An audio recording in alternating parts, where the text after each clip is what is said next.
Yo peduli perjuangan ya pasti ono cacian lah, tapi alhamdulillah kayak mentale arek-arek yo sampai saiki yo kuat lah, masih di nyek ngene nyek ngono itu ya sih tetep arek-arek proses lah pasti ke depannya JPJ ngono sih asli lawan kayak biyen tanggapan biyen pertama kali tanggapan iki ya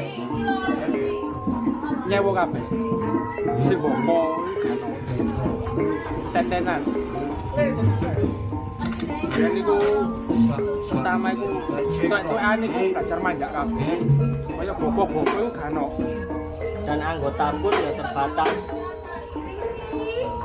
Ya biasa sih jenenge wong bapak alas yo endi sing sore ya tetep sing lawas lah, tapi alhamdulillah selama ini arek yo semangatnya yo tinggi lah sampai tadi koyok ini. Dari dulu sampai sekarang perubahannya 98, berapa persen. Kalau bisa kita dirontokkan sampai 100%. Apa jadi Mas Angga wis? Sampai seduluran lah. Nah, ini guyub rukun. yang penting gak ono masalah setitik pun wis. Gak ono masalah segera dibereskan. Yang membuat kita betah di JPJ ini, kita guyub rukun. Selama aku ikut bantengan lain-lain, yang saya lihat hanya JPJ yang kesannya bagus di masyarakat.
Iya.